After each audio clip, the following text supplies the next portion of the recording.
Everyone welcome to my blog. हजुरहरू नि सन्चै हुनुहुन्छ होला किनकि अब ब्लग चाहिँ नआएको लगभग भयो होला 12-15 दिनै भइसक्यो होला। त्यसको लागि धेरै धेरै सरी किनकि अब चाहिँ ब्लग चाहिँ एकदम ढिलो नै आउँछ कि किनकि आजकल अलि धेरै नै बिजी हुन्छु घरमा। त्यही भएर हजुरहरूले अब ढिलो भयो नि माया गरिदिनु होला। आज चाहिँ हामी गाउँ जान लागेको छौँ। मम्मी चाहिँ वहीँ अब उसको काम परेर मम्मीको काम परेर चाहिँ माथि नै हुनुहुन्छ। अनि अब चाहिँ हामी चाहिँ उताबाट अङ्कलहरू आउँदै हुनुहुन्छ, अङ्कलहरूको गाडीमा जान्छौँ। अहिले चाहिँ बाबुहरू हो, बाबु म अनि अर्को मामाको छोरा आउनुभएको छ। मामाको छोरा बाबु म जाने हो। Hello guys.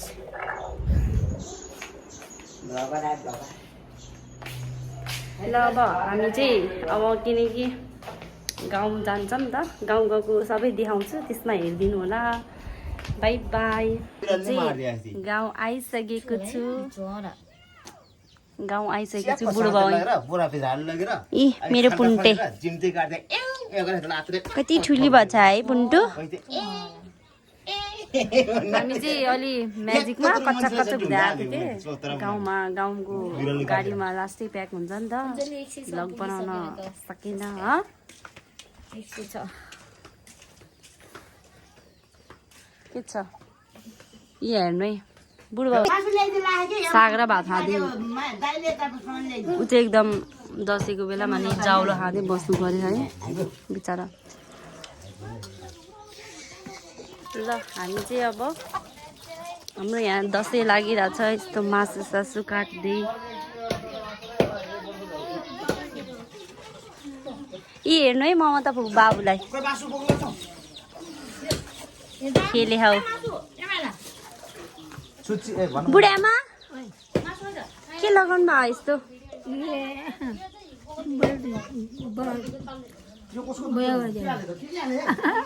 कति राम्रो हो कि बुढामा। हामी चाहिँ अङ्कल र म चाहिँ तल भोलेतिर झर्न लाग्यो स्कुटरमा है। ऊ हाम्रो आन्टी चाहिँ अब आन्द्रा भुँडी बोल्दै हुनुहुन्छ। चाहिँ कता भोरले आइपुग्यौँ अनि यहाँ 5 खण्डै मन्दिरतिर आइपुग्यौँ। अनि यहाँ बुढोबाउलाई भेट्न आएको एकछिन।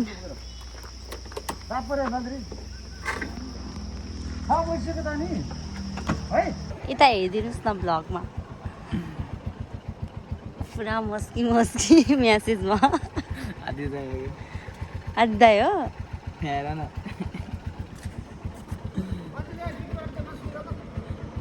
यस्तो लेखेको रहेछ होइन। अनि कुनवाला यो हो अङ्कल, अङ्कल यो ठुलो।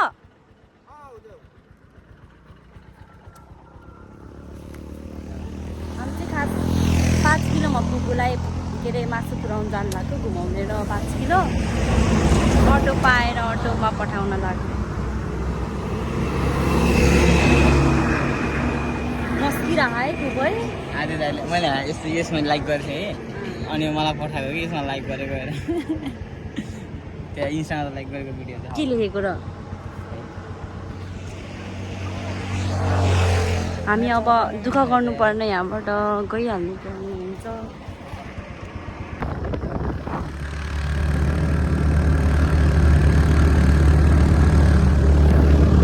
ल्याएर हुन लागिसक्यो अब त।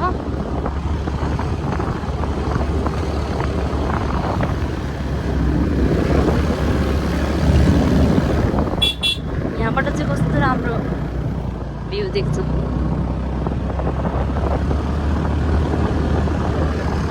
हामी चाहिँ आइसक्यौँ है। आगो छुन्छु अनि भयो। हजुर ल ल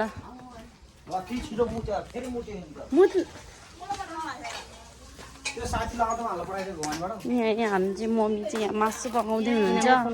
म चाहिँ भर्खर आएको। के छ सोही ठिक छ? ल ल ल छोए ल। बिचरा नबिना चाहिँ के गर्दै होला, नबिना अलि सन्चो छैन कि। त्यही भएर कहाँ गयो सोही ल नबिना फुफू खै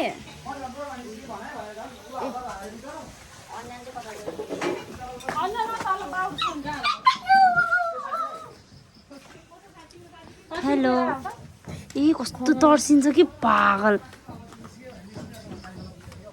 अनि अब चाहिँ हामी चाहिँ अब खाने कार्यक्रम के गर्दैछौँ उहाँ चाहिँ अलिअलि ठिक हुन लाग्नु भएको छ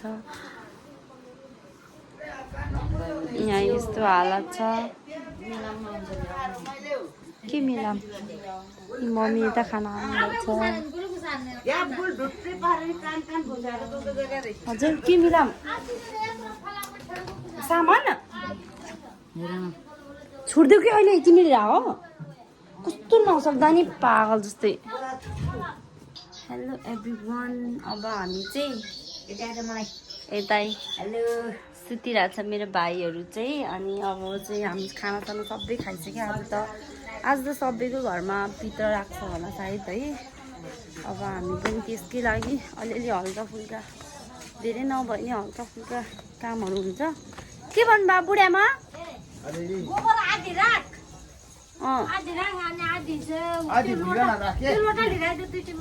कता खा लोटा त्यहाँको चुलोमा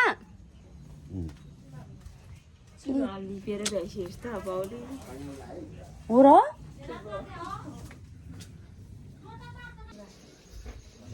अब हामी चाहिँ पित्रको लागि तयारी गर्दैछौँ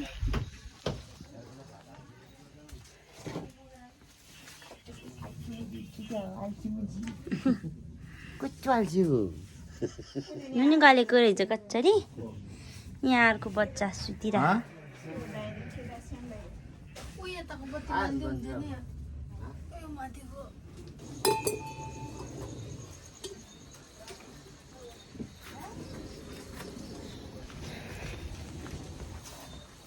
पानी परेछ है एकदम धेरै नबिना चाहिँ बिराम भएर एकदम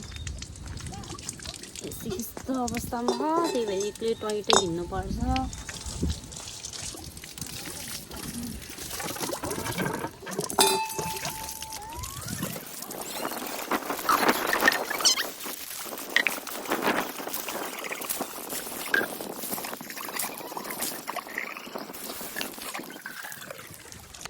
अब चाहिँ हामी चाहिँ के अरे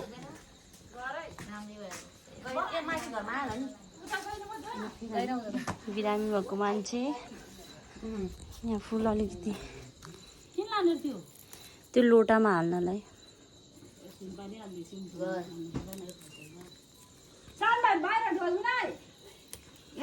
हजुर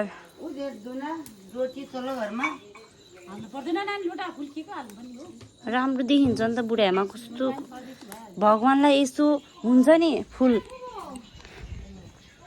धेरै त छैन फुली त्यति मात्रै माथि जानुपर्छ लिन को जान्छ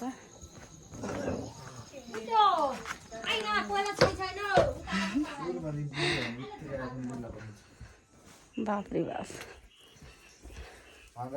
हजुर ल ल कहिले हो त्यो फेरि मक्ख होला फेरि अहिलेबाट मक्ख भएर बस्न आन्टी फेरि आसे आसमा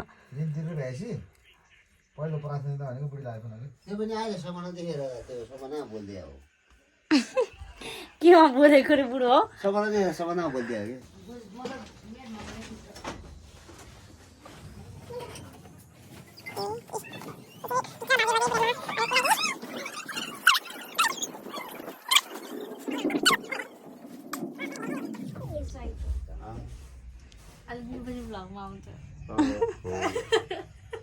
मक्ख हुनु भएको बुढो फेरि तिमी त बोला है अरू नबोले नि बोला है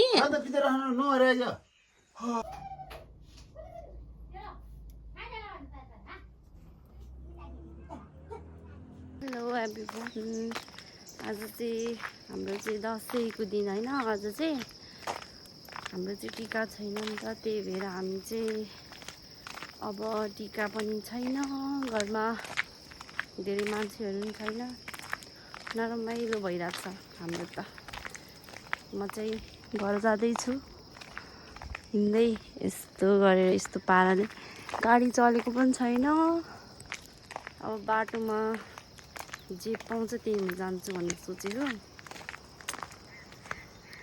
गाडी पनि खै चलेकै छैन भन्छ ऊ हाम्रो गाउँ यहाँ एउटा फतौरी यसलाई फेरि जता जाँदा नि लिएर जानै पर्छ घरमा कोही नि हुँदैन हेर्ने मान्छे गाह्रो छ